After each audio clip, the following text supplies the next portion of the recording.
Okay, let's dive into something that, well, it shapes almost every single interaction you have at work and probably everywhere else too.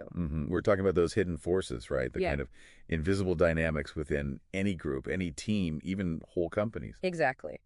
And for this deep dive, we're really digging into one specific source. The book, Tribal Leadership, Leveraging Natural Groups to Build a Thriving Organization. That's the one. Yeah. A really fascinating framework. Yeah, and our mission today is to give you the core concepts from this book, the real nuggets, what the authors actually mean by tribes in the workplace. And this really interesting model they developed based on 5 distinct stages of culture within those tribes. Right. And this isn't just some, armchair theory. Not at all. Their work comes from a huge 10-year field study. They looked at, 24,000 people? Yeah, across more than 24 organizations all over the world. So it's Wow. really grounded in observation. It is. So think of this as your shortcut. Instead of reading the whole thing, you're getting the essence of how these group dynamics really drive performance. And maybe prepare for some surprising ideas. Definitely. Maybe a few moments where you go, that's why my team feels like that. Let's start with the really fundamental idea they put forward. They use this compelling metaphor.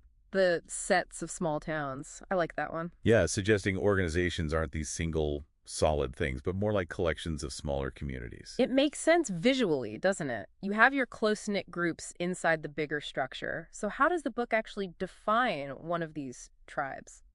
They give it a very specific definition. It's a group of about 20 to 150 people. Correct. And the key test they suggest is if you saw someone from this group walking down the street, would you know them well enough to stop and say hello? Okay, so it's about genuine relationship density, not just like who's listed in your department directory. Exactly. And that 150 number, that rings a bell. Sounds familiar. It does, yeah. It lines up really closely with Robin Dunbar's research, on the number of stable social relationships people can typically maintain. Right, Dunbar's number. So it suggests these tribal groups are pretty natural for us humans. Very much so. These tribes aren't just artificial company things, they form organically. And the book argues they're the basic building blocks for any big human effort, like, well, earning a living. And here's where maybe one of the most surprising insights comes in. At least it was for me initially. Go on. According to their study, this informal tribe, it isn't just important, it's the primary driver. More important than the official structure. Yeah. It holds more influence over performance and whether leaders succeed than the org chart, the company strategy, even a really charismatic CEO. Wow, okay, that's a bold claim. So you're saying the real power, where things actually get decided and done, isn't always in the C-suite or the official meetings. That's exactly what they assert. The tribe is the group that ultimately decides if a leader's plans will take off or just fizzle out. They're the ones determining the actual amount and quality of work that gets done, no matter what the top-down mandates say. Yeah. The culture of that tribe is the engine. Okay, so if the tribe is the key unit and its culture is everything, how do we get a handle on that culture? That's where the 5 stages come in. Precisely, that's the core framework. Tribal culture, they say, exists in 5 distinct stages. They just number them 1 through 5. Simple enough. With stage 5 being the most effective, most innovative, and also the least common based on their research. And there's a strong link, right? Higher stages mean better performance. Consistently. Yeah. Higher stages outperform lower ones, not just in results, but also, interestingly, in how people feel about their work. Yeah. Job satisfaction, engagement, that sort of thing. And a key point is that people and groups move through these stages one step at a time. Yes, that's crucial. You can't just leapfrog, say, from stage 1 straight to stage 4.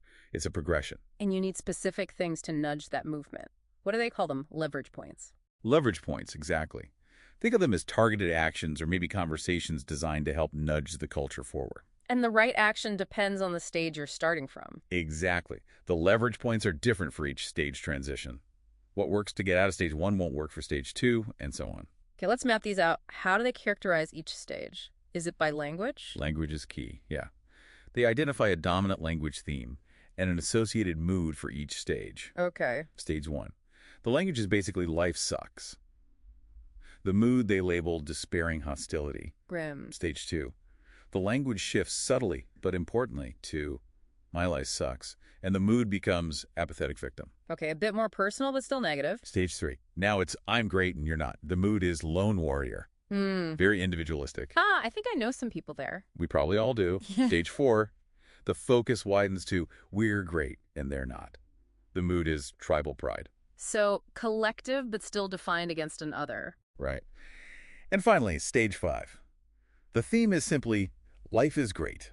The mood, innocent wonderment, focused on possibility. That's quite a spectrum. Did they find out how common each stage is? They did, yeah. Based on their study of the U.S. workforce, it broke down something like this. Only about 2% at stage 1. Okay, thankfully small. A bigger chunk, 25% at stage 2. Then the largest group, almost half, 49%, are at stage 3. Wow, stage 3 is really dominant. It is. Then 22% at stage 4, the we're great stage, and less than 2% hitting that stage 5 peak. That distribution itself says a lot about the average workplace experience, doesn't It it? really does. And, for this deep dive, based on the source material we have, we're really going to focus on understanding and diagnosing those lower stages 1, 2, and 3. Because that's where most people are. Exactly. And the source gives really detailed insights into how to spot these stages and, crucially, the specific steps needed to help people and groups move out of them. Makes sense. We'll touch on stages 4 and 5, the goal, the aspiration. But the really detailed leverage points for that big jump, stage 3 to stage 4, that's actually covered later in their book, beyond what we're focusing on today. Okay, good to manage expectations. So let's really get into stage 1 then. The life sucks stage. What does that actually look and sound like? The language is, it's unmistakable once you tune into it. It's soaked in fatalism, unfairness. You hear things like, it's not fair, or I just can't catch a break, or you got to do what you got to do to survive. Right. The core feeling is that life itself is rigged against you. Exactly. And that mindset shows up as this mood of, despairing hostility.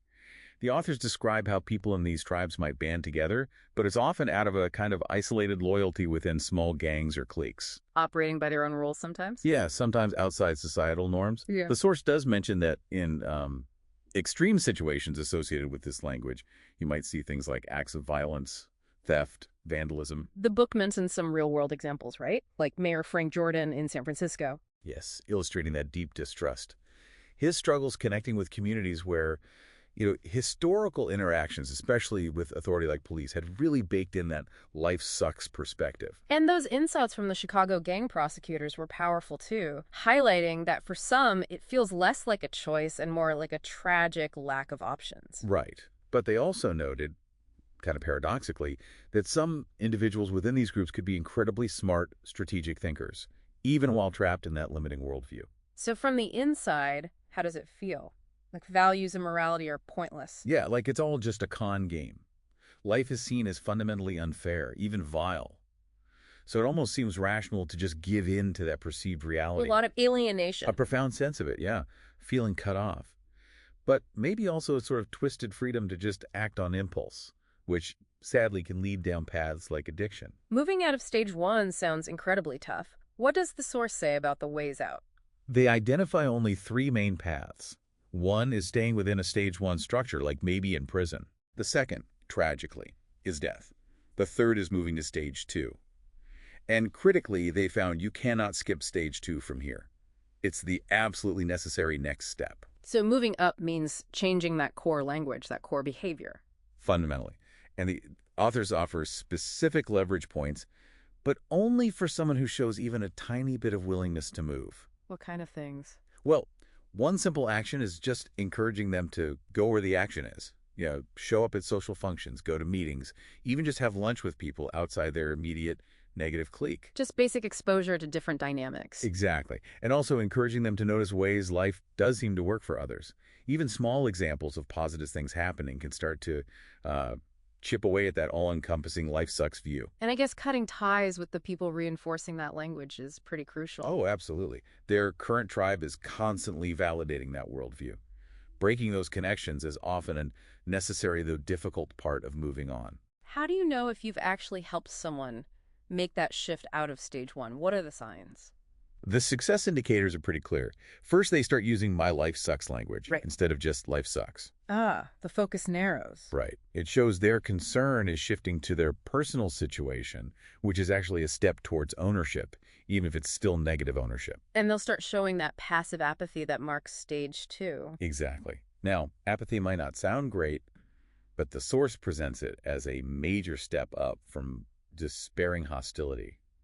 It's a different energy entirely. Okay. And like you said, cutting social ties with those still firmly in stage 1 is another key indicator they're making progress. Which brings us neatly to stage 2. My life sucks. This is where a quarter of tribes are, according to the study. What's the vibe here? The language is really about avoiding accountability. It's seeing yourself as a victim of the system of circumstances. So you hear things like, It's like, oh, we tried that before, it didn't work, or I'll try. But, there's no real commitment behind it. Or I can't promise anything.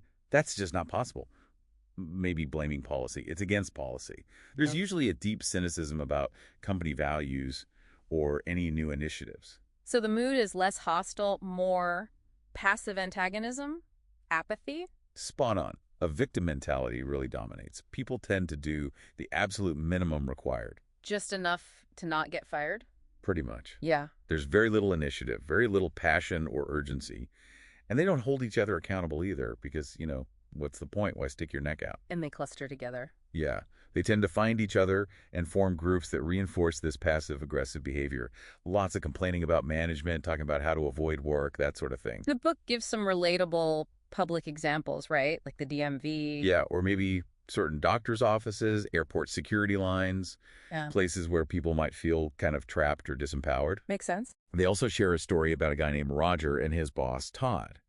It shows how a manager acting very stage 3, very I'm great, can directly trigger a stage 2, my life sucks reaction in an employee who feels constantly put down or ignored. And the golden handcuffs idea fits perfectly here too, right? Stuck Yeah. in a job you dislike but need the pay. Absolutely. That's a classic stage 2 trap. People feel their life sucks because they feel they can't leave, even if they're paid well. The source mentions the Dilbert creator, Scott Adams. Right, because his cartoons about clueless or idiot bosses resonate so strongly with that stage 2 view that incompetence is everywhere and, well, it's the same everywhere, so why bother trying to find something better? Yeah. They even describe a workshop exercise where a group just spontaneously fell into this my life sucks dynamic really quickly.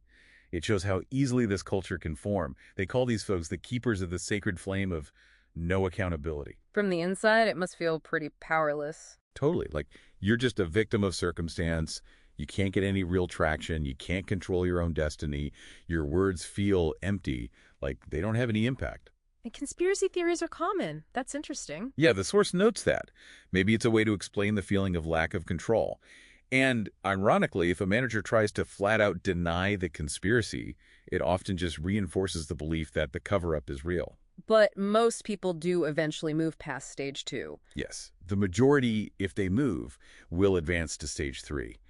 But a lot can get stuck in what the authors call entrenched mediocrity, just kind of languishing there. Is there a sign someone's about to move? Yeah. They describe late stage 2 as often being people who are starting to make a bit of an effort again, maybe trying to get promoted, trying to get back in the game after feeling stuck for a while. Okay.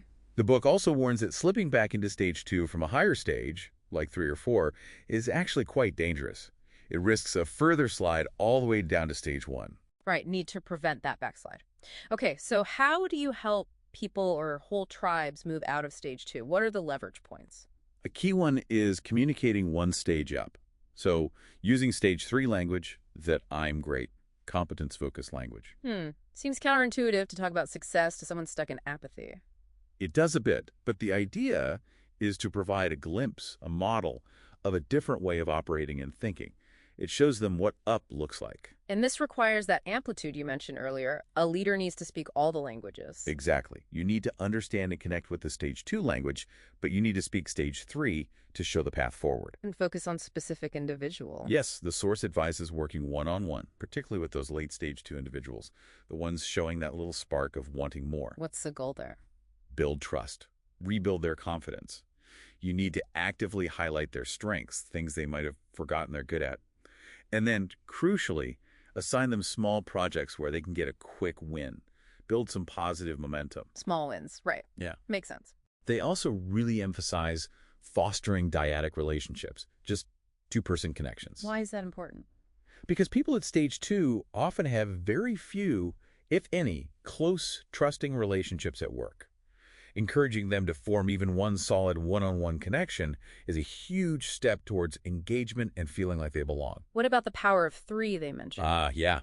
That's where you, perhaps as a leader or mentor, introduce a trusted stage 3 person into the relationship you're building with the stage 2 individual. Like bringing in a role model. Kind of. This stage 3 person acts as another guide, demonstrating that different way of interacting, offering another perspective, helping bridge that gap. And simple affirmation, just telling people they're valued. Absolutely crucial.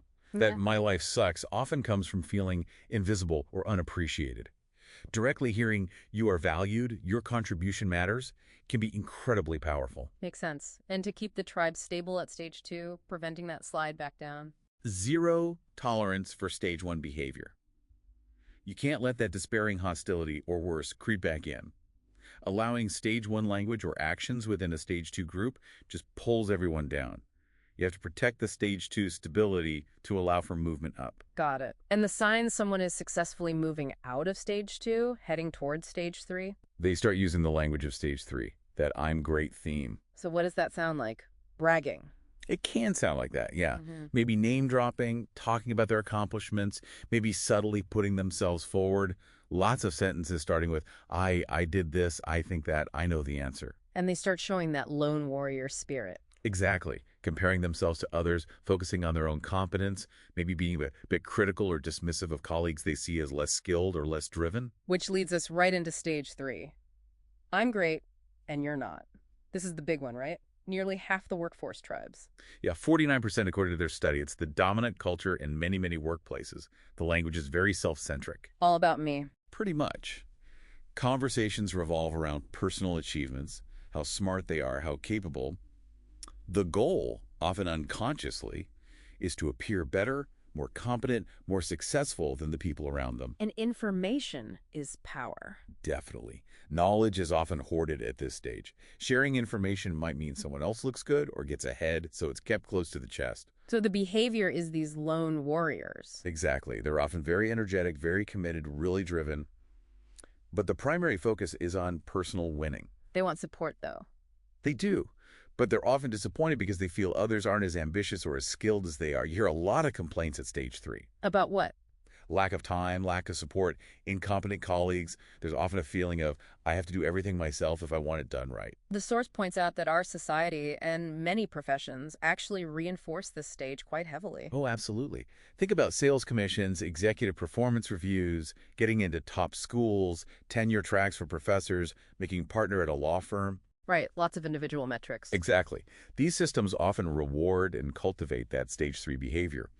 And while it can certainly drive individual results, the source notes that organizations stuck primarily at stage 3 can feel quite dehumanizing. And teams aren't really teams. Often not true collaborations, no. They're more like a star and their supporting cast, where one or two individuals really dominate and direct things based on their personal vision or goals. They mention Griffin Hospital again here, moving to stage 3 first. Right, as a necessary step up from the apathy of stage 2. They focus first on getting individuals to take personal responsibility for the patient experience. That I'm great energy was needed before they could build towards we're great. So stage 3 is the most common stage, and it's kind of a launching pad for stage 4. How do tribes make that leap? Yes, the million-dollar question. According to the specific source material we're using today, making that jump from stage 3 to stage 4 requires a pretty significant shift. Not just incremental changes. Usually not. It often involves some kind of epiphany, a moment where individuals realize that personal success just isn't enough or isn't fulfilling anymore. Or maybe a challenge. Yes, or they face a challenge that is so big, so complex, that they absolutely cannot solve it alone. It forces true collaboration. But the specific how-to, the detailed leverage points and methods for actually facilitating that crucial shift from 3 to 4, that's covered in later parts of the book beyond what we're unpacking today. Okay, got it. So we're focused on diagnosing and moving out of 1 and 2, understanding 3, but knowing about 4 and 5 gives us the target, the reason to do the work. Exactly. It provides the why. And this naturally brings us to the role of the tribal leader, as the book describes it. And this isn't necessarily the person with the fancy title. Not at all. A tribal leader, in this context, is anyone who consciously takes action to upgrade the culture of their tribe Using these stage-specific leverage points we've been talking about, they actually emerge as leaders because they are actively building and improving the tribe around them. And the book lays out some prep work for becoming a tribal leader. It does. Step one is learning the language and the customs, the worldview, of all 5 stages. You have to understand how people think and talk at each level to connect. And then actively listen. Pay attention to the language people in your tribes are actually using, diagnosing their current stage. Yes. And then, a really crucial step, moving yourself to at least stage 4. How do you do that? By consciously changing your own language and, very importantly, intentionally structuring the relationships around you to align with stage 4 principles, collaboration, shared values, that kind of thing. Building a support network of other stage 4 people sounds key too. Absolutely. You need that supportive context, that reinforcement for your own shift and for the efforts you're making to lead others upward. It's hard to do alone. And then finally, taking action, applying those leverage points. Right. Taking specific, deliberate actions to upgrade the tribes you're part of. And the authors stress this again and again. Tribal leadership is fundamentally about changing the language and the relationships within the tribe. Not about trying to change people's deep-seated beliefs. Generally, no. Not their internal attitudes or core beliefs, with the possible exception of the kind of radical shift needed to hit stage 5. For moving through stages 1 to 4, the focus is external, language and relationship structures. Okay, so let's briefly look at those higher stages, stage 4 and 5, so we know what that improved culture looks like. Stage 4 is the goal for most workplaces, reaching "we're great." Yes, getting a critical mass of the tribe operating at stage 4. In that culture, teams are absolutely the norm, not some special initiative. What holds them together? Shared values and a common purpose. People are united by something bigger than themselves. Information flows freely because there's high trust and everyone's pulling in the same direction. Relationships are built on those shared values, not just proximity or convenience. And the focus shifts from me to we. Powerfully so. The tribe actively supports and encourages those collaborative relationships. Sounds way more effective and functional. It is. And what's really fascinating is that this stage, stage 4, seems to be hardwired to have an adversary. Remember the language. We're great, and they're not. So they need an enemy? Not necessarily an enemy company, though it could be. The they could be a big problem they're trying to solve, an outdated way of doing things, a societal injustice, anything external that galvanizes the we. Okay. And the bigger the perceived foe, the more powerful and unified the stage 4 tribe becomes. For Griffin Hospital, their foe became the entire traditional, inefficient, illness-focused way of doing healthcare. Right. And stage 5, life is great. That's the really rare peak. Yeah, less than 2% reach this, according to the study. The language here shifts again. It's about infinite potential, making history. Not just beating a competitor. No, it's often about impacting the world, pushing the boundaries of what's even possible. The mood is that innocent wonderment, like they're competing against possibility itself. Wow. Sounds like pure innovation. It often generates these incredible bursts of activity, real breakthrough thinking. But the source notes that tribes operating at stage 5 might spike there for intense periods, achieve something amazing, and then naturally recede back to stage 4. To consolidate. Yeah, maybe to stabilize, regroup, integrate the breakthrough before potentially hitting stage 5 again later. They mentioned Griffin Hospital experiences these stage 5 moments on its absolute best days. And the concrete benefits of getting to stage 4. The book lists quite a few, right? Oh yeah, the payoff is huge. The source talks about increased collaboration, obviously, but also people rallying around a truly noble cause, which is highly motivating. No stress. Significantly reduced fear and stress, yeah. Leadership starts emerging naturally throughout the tribe, not just from the top. They become magnets for talent. People want to be part of that kind of environment. Higher engagement. Much higher. Learning feels effortless because information flows and people help each other. They even saw improved health statistics at Griffin, which is amazing. Strategy becomes easier to execute because everyone's aligned. And fundamentally, the workplace is just more alive, more fun. So the bottom line from this work is pretty clear. Companies with tribes at these later stages don't just feel better, they perform better. Exactly. They earn more, they serve their markets better, they innovate more, and yeah, people actually enjoy being there. The culture isn't just some soft, fluffy thing. It's the core engine of performance. So, bringing this all back home, how do you, the listener, take this framework and actually apply it in your own world? The invitation from the authors is really simple. Start listening. Just listen. Pay attention to the language people are using in your tribes at work, sure, but maybe also in your volunteer group, even among your circle of friends. What words do you hear most often? And observe the relationships. How are people connected? Are they mostly isolated individuals? Are there small complaining cliques? Or are relationships built around shared values and bigger goals? And keep that distribution in mind. Remember, the odds are that most workplace tribes you encounter are probably operating at stage 3 or maybe stage 2. So listen for those key signs again. Stage 1, that fatalistic life sucks, maybe isolated hostility. Stage 2, the apathetic, my life sucks, the victim talk, the passive avoidance. Stage 3, the individualistic I'm great, the focus on personal wins, maybe complaining about others. And stage 4, the collaborative, we're great, talk of shared purpose, focus on the team success against an external challenge. And the critical insight is that moving forward isn't just about changing yourself in a vacuum. No, this work really emphasizes that you move forward by bringing others with you. The culture of the tribe you belong to will either help pull you up or hold you back. Understanding that dynamic is really the first step to being able to influence it. So to wrap it all up, the central, really powerful idea from this material is that organizations are fundamentally built on these natural human groupings, these tribes. Right. And the culture within those tribes, which you can hear in the language people use and see in the relationships they form, that culture is the absolute #1 driver of performance and how people feel at work. And by understanding these 5 distinct stages and learning how to use those specific leverage points, those targeted actions designed for each stage, anyone really can step up. Anyone can become a tribal leader and deliberately work to upgrade the culture of their tribes. And the result isn't just, marginal improvement. It can lead to profoundly better results and a much more alive, engaging workplace. The source material leaves us, and you, the listener, with a really simple but potent question to think about. Where's yours? Yeah. Take a moment this week. Just listen to the conversations around you. Look at how people connect or don't connect. What's the dominant culture, the dominant language in your tribes? What stage are they really operating at?